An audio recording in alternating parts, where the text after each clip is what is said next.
This is Paula from Plantland to talk a little bit about what you can be doing this week in the garden. There's a whole bunch of stuff that can get put outside this time of year. A lot of us have finally reached the threshold of 40 to 45 or 45 to 50 degrees in our soil temperatures. I know today that I'm filming this is Friday or Thursday. It's kind of rainy and cold and overcast, but the nighttime lows were only down around 40s. So we're not losing too much of the good heat we built up earlier in the week. So lots of things that we can put out this time of year. And just a reminder that we always recommend using soil thermometers. There's a good chart on the back about germination and putting out seedlings, but the soil thermometer, and just to go over really quickly, the instructions on the package that tell you how to use it. You're going to put it in the ground about almost the full depth, of the thermometer, and you're going to leave it there for about 3 minutes to test the temperature. And you should test several different spots in your garden. My raised beds have gotten up above 50 at this point, so they're doing pretty well. I'm excited to get lots of stuff in those this weekend. So let's talk about some specific plants. We can put celery out in this kind of weather, or out in this time of year. Celery is a pretty easy one to grow. Each one of these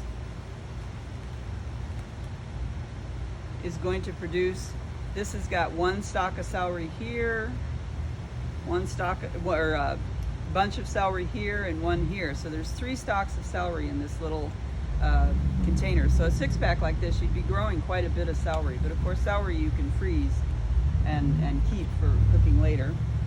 We've got spinach growing in 6-packs. Spinach can go out now, along with Swiss chard. These are both things that it's perfectly good to put out now. In fact, you want to get them going as early as possible. We've got Brussels sprouts, 6-pack of Brussels sprouts. For most families where you probably don't have a lot of people that would eat Brussels sprouts, 6 plants is probably enough. If you've got somebody that really likes them, you might want to plant a dozen. We've got a couple different kinds of broccoli that you could put out this time of year. Nice little tender plants. And broccoli is another one that when we get to the hotter days is going to stop producing as well. So that was Destiny. This is Waltham 29 broccoli. That's an old variety that's been around for a little bit. Good producer here in the valley.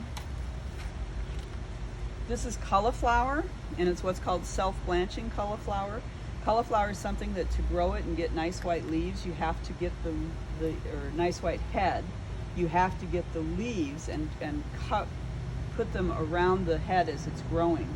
Self-blanching cauliflower is a nice white head that produces without that older method of producing nice white cauliflower. So that's a really good improvement on a plant that's come along in the last few years. On the other hand, snow crown here is one that's not self-blanching, so it's one that you would have to make sure that you had leaves around that head to get a nice white head. And typically what you do is, it's pretty self-evident, the leaves are coming up, and we usually secure them with a little piece of garden twine or something that will keep it around it. You don't want to secure it so tight though that air can't get in. Let's see, cabbage, a couple different kinds of cabbage. We've got good old green cabbage and good old red cabbage. Very easy to grow here in Montana. They're a cool season crop, but they're something that really grows very well in our climate. And cabbage, actually, if you have any kind of cold storage, you can keep some cabbage over the winter. Savoy Ace, another kind of cabbage. It can go out this time of year.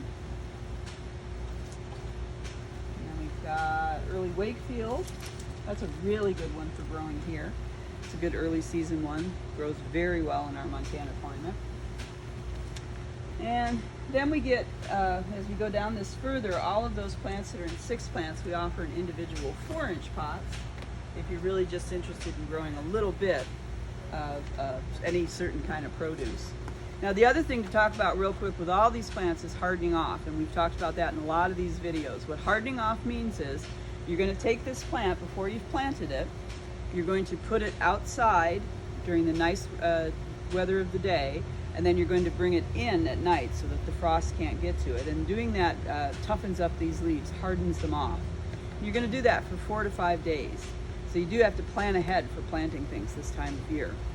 Today, if you were buying things on this rainy day Thursday, you'd be able to plant these sometime next week. And even a rainy day like this is a day where you could put this kind of stuff out. It's not too cold to do it. It would be too cold if we're going straight from the greenhouse today, but if I'd been putting it out for 1 or 2 days ahead of time, I'd still go ahead and put stuff out. And then you're not bringing it back into the heated house, you're bringing it into a cool space. So if you have a carport or a garage that's not heated, that's where you're bringing this stuff at night. You don't want to bring it back into the heat of the house, because then you're going to counter effect some of that hardening off that you've been giving it. So lots of things that you can start getting planted in the garden this week. Lots of vegetables that we've got started in nice little plants that you can come in and pick up.